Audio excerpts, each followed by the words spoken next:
Look around you. This world, the rush of the city, the silent majesty of the sea, the beating of your own desperate heart. Is it not merely a grand, shimmering display? A phantasm woven by your own consciousness?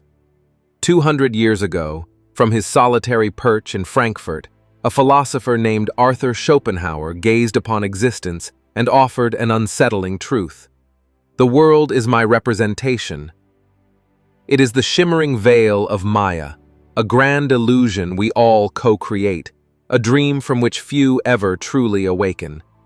But if this is just a dream, what lies beneath the surface? What dark, primordial engine is turning the gears of this relentless, unforgiving reality? Schopenhauer ripped away the veil and discovered the terrifying core, the will. Not your individual conscious choice, but a blind, aimless, colossal force, the metaphysical engine driving all phenomena, from the pull of gravity to your most desperate craving. It is pure, ceaseless striving, and the essence of this striving is suffering. To will is to lack. Every desire, every hunger, every ambition is proof of an existing deficiency, an unfulfilled state. Life, then, is a chronic, escalating condition of want. We chase pleasure only to find it evaporates into boredom the moment the will finds itself briefly satiated and turns its fury inward, demanding a new distraction. Schopenhauer saw existence not as a gift, but as a cruel pendulum swinging ceaselessly, from desire to momentary satisfaction, to inevitable boredom, and back to desire. The most profound of all pessimists' tears are not shed for sadness, but for the universal, crushing burden of this relentless, pointless striving. This is the truth written on the face of every living thing. If the will condemns us all to a life of inherent suffering, what becomes of human connection? It is here Schopenhauer presents one of his most poignant and enduring observations, the hedgehog's dilemma. Imagine two hedgehogs on a bitter winter night. They are freezing in the existential cold, driven by the will to seek warmth and solace in the proximity of others. We are those hedgehogs. We are social creatures, seeking refuge from the hollowness of our own solitude. But listen closely to the sound of their quills. The closer we draw, the more fiercely we pierce each other with the sharp quills of our individual egoism, our vanity, and our need for dominance. The pain of closeness forces us back into isolation, yet the freezing cold of solitude, that dread of being truly alone, draws us near once more. This dilemma explains the tragic, often toxic nature of human society. We cannot endure complete solitude, but we cannot endure one another without injury. The result? We settle for a mediocre distance, a safe perimeter of companionship where we can tolerate the cold, yet minimize the pain. The pessimist's tears here are the tears of unavoidable loneliness. We are fated to dance perpetually on the perimeter of companionship, knowing that true, sustained merging is impossible without mutual destruction.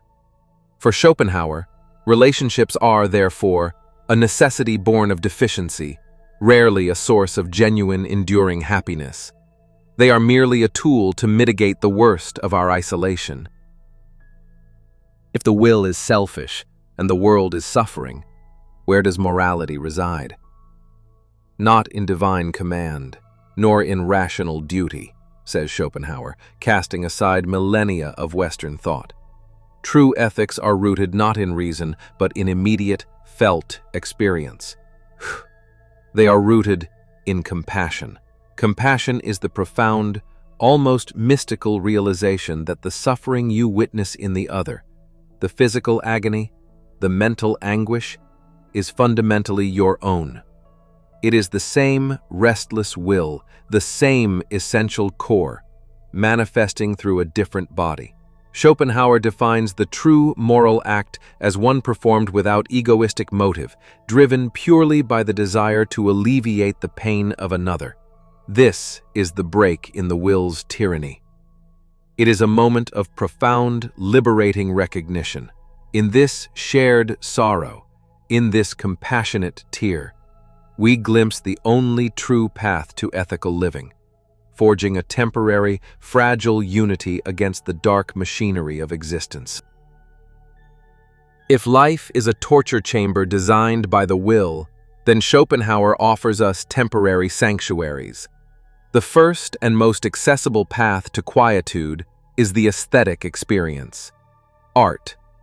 When we engage with art, we momentarily cease to perceive things as objects of utility, desire, or threat. We stop seeing the chair we wish to sit on, the rival we wish to defeat, or the food we wish to consume.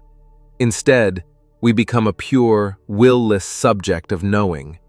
We perceive the Platonic idea, the eternal form of the thing, rather than its fleeting manifestation. This is a brief, blissful escape, a moment where the incessant motor of the will is silenced, and we are freed from the cycle of longing and suffering. And yet, one art stands supreme: music. All other arts show us the mere shadow of the will, but music, Schopenhauer claimed, is the direct, unmediated copy of the will itself. It speaks the language of the metaphysical, conveying joy and sorrow, yearning and peace, without ever needing a concept or a representation. To listen to a Bach fugue or a Beethoven symphony is to look directly into the beating, universal heart of existence, and for a moment, to feel its rhythm without being enslaved by it. While art offers a temporary ceasefire, the final, most radical path to liberation requires a complete surrender, a profound, voluntary choice to turn against the driving force of life itself. Asceticism. This is not mere self-denial. It is the denial of the will to live, Verneinung des Willens zum Leben. It means actively starving the inner beast of desire. It is the renunciation of pleasure, the embracing of chastity, poverty, and fasting. It is the ultimate expression of the pessimist who has seen the futility of the game and decides to stop playing altogether. Schopenhauer found his analogues in the great spiritual traditions of the East, Hinduism, and especially Buddhism, which preach the destruction of the ego and the attainment of nirvana, the state where the furnace of the will is finally extinguished. This is the ultimate, paradoxical destination. To achieve peace, one must renounce the very will to be happy, to exist, to strive. The greatest tear is the one that brings this ultimate realization, that the end of striving is the beginning of freedom. Schopenhauer's philosophy is often called bleak, but it is, fundamentally, an honest cry from the depths of human experience. He teaches us that the world is a mistake, a cosmic tear that should never have been shed. Yet, in recognizing the root of the pain, in developing compassion, in finding solace in the sublime beauty of art, and in the ultimate act of renunciation, we find a profound, if melancholic, way to live, and perhaps to finally dry a pessimist's tears. All truth passes through 3 stages. First, it is ridiculed. Second, it is violently opposed. Third, it is accepted as being self-evident. Arthur Schopenhauer.